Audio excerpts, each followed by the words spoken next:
I was sipping an espresso in Rome when the call came through. "Hey, Jason," she said, voice cold, calculated. "I'm leaving you. For my lover. And our unborn child." I didn't flinch. Not even a muscle moved on my face. "I've sold your house. And your car," she added. Like that would make me react. I looked out at the Italian skyline, leaned back in my chair, and responded with a steady breath. "All right."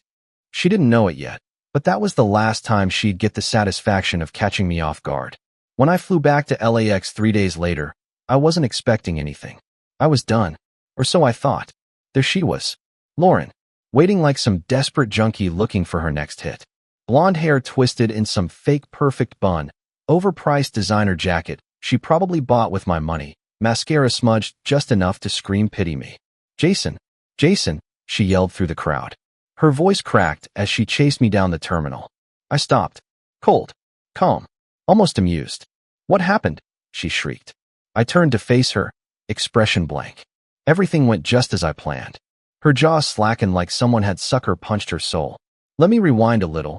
Just 3 months ago, Lauren was still pretending to be a wife. We were 3 years into a marriage that, for me, still had life. I worked my asterisk off to give us a home, security, a future. She worked on her tan, her lies, and apparently, on carrying another man's baby. It started small. She stopped touching me. That soft forehead kiss before I left for work? Gone. The late-night cuddles? Replaced with her clutching her phone, smiling at messages she didn't remember getting. She stopped wearing the necklace I gave her on our anniversary, the one with her name engraved in cursive. "It's tacky," she said once. But her new gold chain?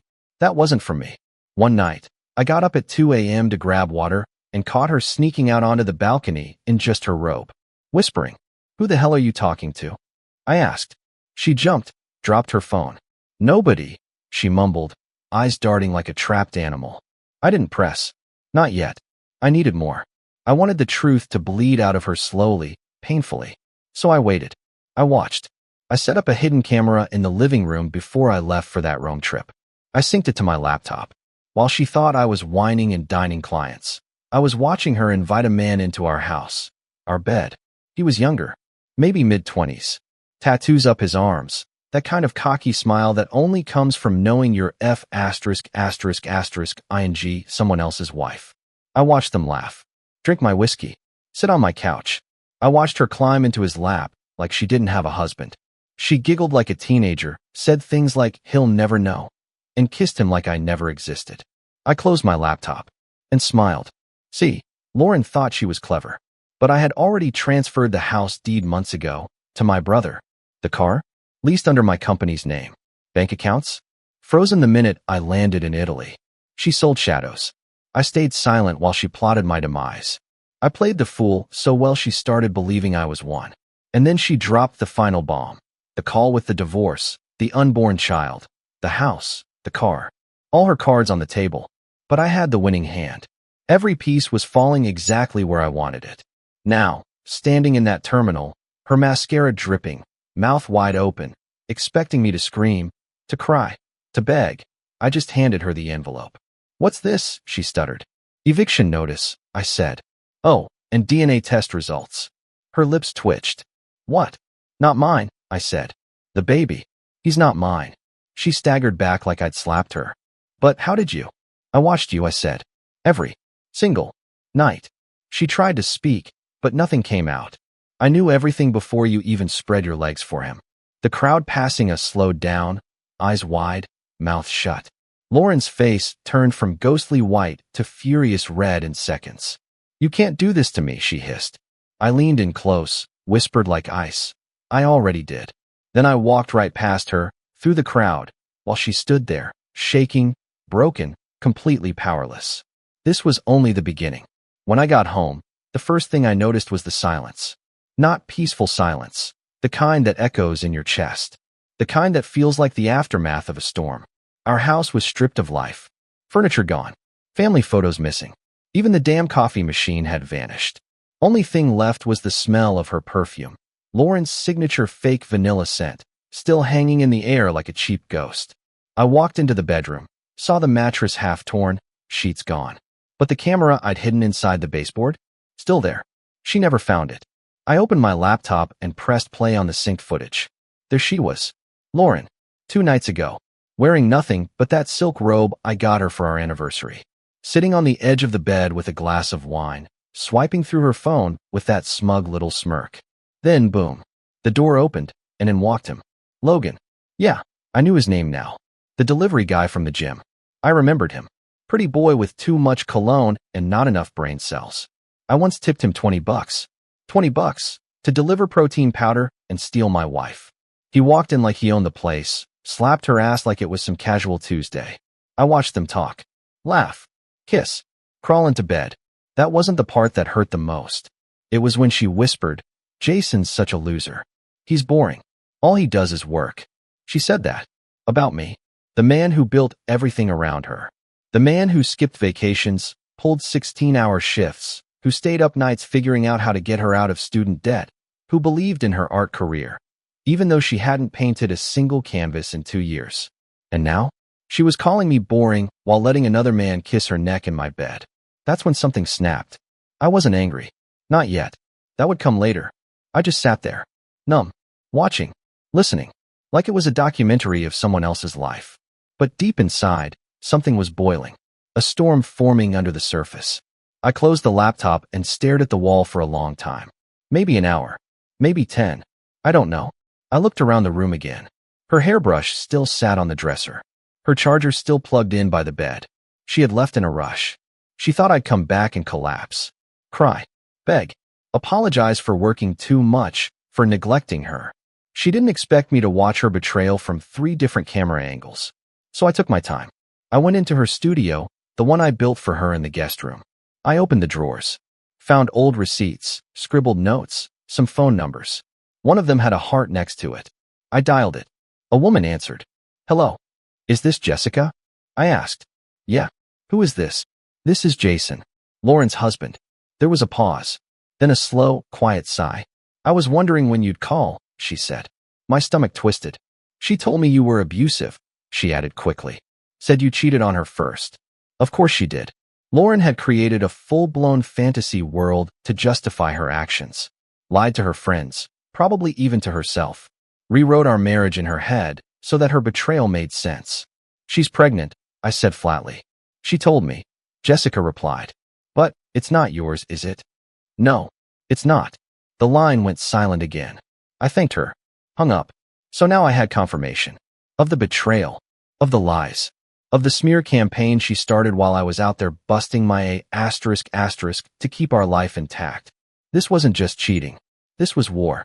And I wasn't going to lose. I didn't call her. Didn't text. Didn't storm into her new apartment like some wounded ex. I waited. Let her stew in silence. People like Lauren hate silence. They feed on drama, on reaction, on control.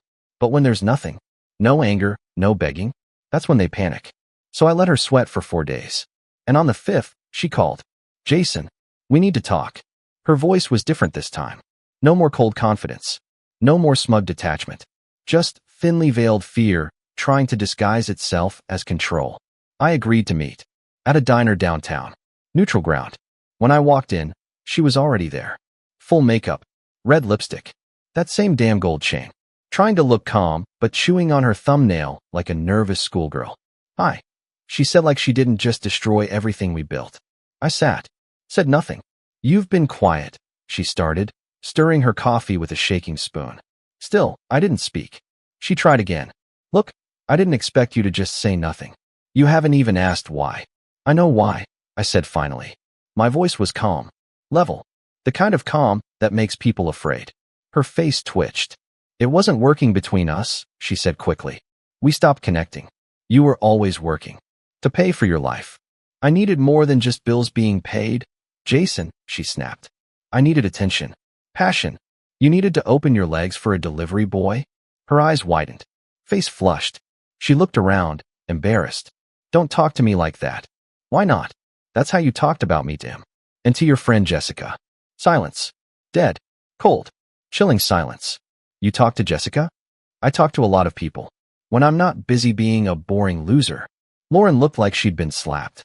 The color drained from her face. "I didn't mean that. But you said it. It was just in the moment, Jason. I was confused. Logan, I laughed. Couldn't help it. A bitter, sharp sound. You were confused while screwing him in my house. Wearing my robe? Drinking my whiskey. Tears welled in her eyes. She tried to reach across the table. I pulled my hand back. You're not sorry for what you did. You're sorry I found out. She looked away. Tried the victim routine again. You don't know what it's like, feeling alone. Yeah, I do, I said. I was alone every night while you were texting him. Alone while I paid for groceries, while I covered your credit cards, while I defended you to my friends when they said you were acting weird. Her lips quivered. She had nothing. No comeback. No defense. Did you really think I wouldn't find out? I thought. I don't know what I thought, she whispered. Did you think I'd break down? Come crawling back? Apologize for not being enough. She stayed silent. You miscalculated, Lauren. I stood. Tossed a $10 on the table. She grabbed my wrist. What now? She asked, voice cracking. I looked her straight in the eyes. No anger. Just clarity. Now? You disappear. Like the lie you were. I walked out, leaving her there, alone, shattered, with nothing but her fake gold chain and empty excuses. I thought I'd lose it. Thought I'd break something. Thought I'd scream into a pillow or punch a wall. That's what everyone expects from a man who finds out his wife's been lying to his face while laying with another man. But what I felt wasn't fire. It was ice. I sat alone in my apartment, the one bedroom I moved into 2 weeks ago. The walls were still bare. My clothes were still in boxes. It didn't feel like home, but at least it didn't feel like hers. I poured myself a drink. Whiskey. Neat. The same one she and Logan laughed over. And I stared at the amber swirl in the glass, wondering how long I'd been living in a fantasy while she was building a new life behind my back. It hit in waves. Not the betrayal. That part was already burned out of me. No, what hit me hardest was the realization that I never really knew her. Not the woman who kissed me in the morning. Not the one who begged me to forgive her for accidentally texting another guy 2 years ago. Not the woman who promised she'd never lie again after that party where she disappeared for hours. Lauren was an actress. A damn good one. And I paid for front row seats to my own humiliation. The worst part? I loved her. I really did. I believed in her. I trusted her. And she sold me out for some cheap adrenaline and a baby she thought would buy her a new life. Yeah, the baby. That wrecked me in ways I didn't expect. Even knowing it wasn't mine, there was a part of me, sick as it sounds, that wanted to believe it could have been. That maybe we'd have had something real to fix. Something worth fighting for. But instead, I got lies. A mountain of them. Layers and layers of carefully constructed BS. She said she loved me. She didn't. She said it was just emotional. It wasn't. She said it happened only once. I had footage of 4 different nights. Every word, every apology, every crocodile tear, manufactured. Nothing more than bad fiction with my heart as the punchline. People asked me why I didn't explode. Why I didn't call her parents, her friends, post the videos online. Why I didn't go full scorched earth. Simple. She wasn't worth the fire. What hurt more than the betrayal was how small she turned out to be. I had built her up in my head. I thought she was complex, deep, someone with ambition, passion, heart. But she was just noise. Expensive perfume, fake smiles, and a talent for lying with a straight face. And when you finally see someone clearly for the first time, there's no rage. Just quiet disappointment. Like realizing the magic trick wasn't real. Just strings and smoke. I went through phases. First came the numbness. Then the hollow anger. Then came the regret. Not for losing her, but for choosing her in the first place. And then, finally, came peace. The day I burned our wedding photos in the trash can behind my new place, I didn't feel sad. I felt clean. Like I was washing off poison I didn't know I'd been soaking in for years. I didn't want revenge. I didn't want her back. I didn't even want closure. I wanted my life back. No more checking her messages when she went to the bathroom. No more wondering why she smelled like cologne that wasn't mine. No more pretending I didn't notice the lipstick stains on her wine glass when she said she hadn't been out. She was gone. And for the first time in years, I could breathe. Once the dust settled, once the house was stripped and the truth laid bare, I stood at the crossroads every betrayed man eventually reaches. What now? I could have fought to save it. Tried to rebuild something from the wreckage. But why would I salvage a house that had termites in the walls from the start? I filed for divorce the morning after our meeting at the diner. Clean, cold, final. No yelling. No begging. No, maybe we can work this out. Just a stack of legal documents that said, "We're done." Lauren didn't even contest it. I think, deep down, she knew she'd lost. Not just me, but every inch of the illusion she'd tried to protect. She called a week later. Not to apologize. Not even to cry. Just to ask, "Can I keep the paintings?" The F*******ing paintings. I built her a studio. Paid for supplies. Supported her dream when no one else did. And now she wanted to cherry-pick memories as if they were decorations. No, I told her. The paintings stay. Click. That was the last time we spoke. And after that, I went dark. I changed my number. Deleted joint accounts. Moved funds into a private investment portfolio. Set up a new mailing address. Blocked her on everything. I erased her. But not for revenge. For survival. See, what most people don't understand is this. Cheating isn't just betrayal. It's erosion. It eats at your identity. Makes you question your instincts, your worth, your sanity. I needed to rebuild. From the ground up. I started with the basics. Woke up early. Went to the gym. Cooked real meals. Walked without checking my phone. Looked in the mirror without flinching. I stopped waiting for closure. Stopped replaying the footage. Stopped listening to our wedding song like a masochist. I even donated her clothes. The ones she forgot to take when she stormed out like some tragic heroine in a drama she wrote herself. And I started writing again. Not poetry. Not novels. Just thoughts. On betrayal. On rebuilding. On what it means to be a man in a world where loyalty is treated like a joke. I wrote down everything I wish someone had told me before I married her. Like how attention is not affection. How apologies mean nothing when repeated. How loyalty isn't something you earn with money, but something you recognize in the little moments. Like who picks up your call when the world falls apart. The more I wrote, the clearer things became. She didn't ruin me. She revealed me.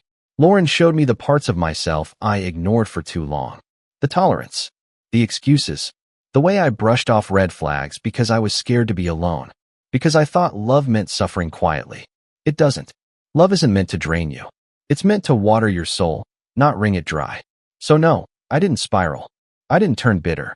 I didn't become one of those men who swear off women and drown in their own resentment. But I did change. I became sharper, colder in some ways. But real. No more sugarcoating red flags. No more second chances for liars. No more carrying someone who won't walk beside me. The consequences of her betrayal weren't just a broken marriage. They were a rebirth. I didn't just lose a wife. I gained myself. After the papers were signed and the silence between us became permanent, life started to move again, but not in the way it used to. I wasn't just healing. I was rebuilding a world from scratch. And the fallout? It came from directions I didn't expect. First came the gossip. People talk, especially when a marriage explodes this loud. Friends called me, some in shock, some pretending they didn't know. Her story had already spread. She said I abandoned her emotionally, that I checked out long before she did. A few idiots actually bought it. But the real ones? The real ones knew. They'd seen the way she acted at parties. The subtle digs at me. The way her phone was always face down. They just never said anything. And I couldn't blame them. I was blind by choice. Even her own brother reached out. "Man, I'm sorry. She's been off for months." I didn't want to interfere, but I should have said something. He wasn't the only one. One of Lauren's old college friends messaged me on Instagram. "Hey, I just want you to know, she's done this before. You're not the first." That message sat in my chest like a brick. Not the first. So this wasn't a mistake. It was a pattern. And I had been just another pit stop in her game of self-destruction. Another man who saw potential where there was only poison in disguise. The worst part? I had introduced her to my mother. I had promised my dad she was the one. I had defended her more times than I could count, even when people warned me. Now those memories felt like ashes in my mouth. And speaking of family, telling my parents was another layer of hell. My mother cried. Not because we were divorcing, but because she saw what it did to me. "You look like you've aged 10 years, she whispered. My dad just nodded. The silent kind of support that only fathers know how to give. No judgment, just presence. "Sometimes," he said, "you've got to lose what's killing you to remember who you are." I clung to that line like a lifeboat. But it wasn't just emotional cleanup. There was the financial damage too. Even though I had protected most of my assets, Lauren still tried. She filed a request for spousal support a week after the divorce was finalized. had the nerve to say she sacrificed her career to support mine. She sacrificed nothing. She painted 2 canvases in 3 years and spent the rest of the time networking on Instagram with fitness coaches and self-proclaimed influencers. My lawyer shut it down fast. But still, just the idea that she thought she deserved something after what she'd done, that boiled my blood more than anything else. And Logan, her boy toy lover, he ghosted her. Of course he did. A month after our split, I heard from a mutual friend that Logan bailed the moment she started talking long-term. The baby was real, but apparently, so was his criminal record. She chose a fantasy over stability, a liar over loyalty, a thrill over a future, and it all blew up in her face. But me? I was still standing. Bruised, maybe, but not broken. There's something powerful about surviving betrayal and coming out colder, but wiser. The fallout wasn't just about losing her. It was about shedding the illusions, the fake smiles, the masks I didn't even realize I'd been tolerating. It was about burning down the old blueprint of who I thought I needed to be and laying bricks for something real. For once, I wasn't reacting to someone else's chaos. I was building peace. There's no dramatic montage when you move on. No cinematic moment where everything clicks and the pain evaporates. It's slow. It's Tuesday morning when you realize you didn't think about her for 2 straight days. It's walking into a cafe and not instinctively checking if she's blocked you from her social media again. It's silence, and realizing it feels good this time. After the divorce, I gave myself space. I didn't jump into dating, didn't install the apps or seek out rebounds to prove some imaginary point. I wasn't interested in distractions. I was interested in understanding what the hell happened and who I had become because of it. So I started saying yes to things that had nothing to do with her. Yes to late-night runs instead of late-night arguments. Yes to weekend hikes with friends I hadn't seen in months. Yes to myself, finally. I cleared my space. New apartment. No traces of Lauren. Not a single picture. Not a piece of furniture we picked together. I sold the couch, burned the sheets, donated the dining set. Everything had to go. Because healing isn't just internal, it's environmental. You can't move on when the ghost of betrayal is hanging off your bookshelf. My phone was quiet, and I liked it that way. No more wondering who she was texting. No more checking timestamps. No more pretending to be calm when every fiber of my being was on fire from doubt. Instead, I built routines. I cooked for myself again, not frozen meals, but real food. I played old music, the kind I used to love before she said it was too depressing. I wore cologne I liked, not the one she picked out for my birthday. I filled the silence with books, podcasts, workouts, and quiet reflection. There were nights, of course, where it crept back in. Nights when I'd remember how she used to fall asleep on my chest, and I'd wonder if any of it was ever real. Nights when I'd wake up from dreams where we were still together, and feel that familiar panic crawling down my spine when I realized it was only a dream. But then the morning would come, and I'd open my eyes, and she'd still be gone, and I'd still be okay. One evening, months later, I ran into someone. Not in the romantic way, just a moment. I was at a bookstore downtown, flipping through a worn copy of The Alchemist, and this woman next to me laughed softly at something in her own book. It wasn't flirty, wasn't staged. It was just real. We talked for a while. Nothing deep, nothing serious. Just 2 strangers sharing space. She didn't know me, didn't know what I'd been through. She wasn't trying to save me, fix me, or fill a void. She was just there. And for the first time in a long time, I realized I didn't need saving. I didn't need revenge, or closure, or a new love to replace the old one. I just needed me, to come back home to myself, to choose peace over performance, clarity over chaos, truth over twisted promises. Lauren was a chapter, not the story. She was the storm, but not the ending. And now, I was writing the rest. If you'd asked me a year ago where I thought I'd be today, I would have said something safe. Still married, still grinding, maybe planning a family. Back then, I still believed in the story. I believed love meant sticking it out, even when it hurt. I believed in Lauren, in us, in the life we were building. Though, in hindsight, I was the only one actually building. Now, I'm in a different world. Not a better one, just a real one. No illusions, no filters, just truth and peace. I look back at everything, and it almost feels like a dream. A cruel, twisted, exhausting dream. But I remember it all vividly. The scent of betrayal, the sound of her lies, The sting in her voice when she said she was leaving me for her lover and their unborn child. She thought she'd break me.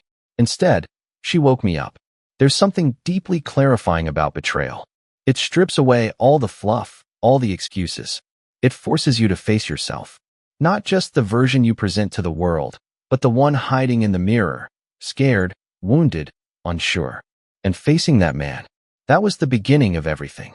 I learned more in that painful silence than I ever learned during our entire marriage. I learned that trust isn't a weakness, it's a risk. That love is a gift, but it should never cost your dignity.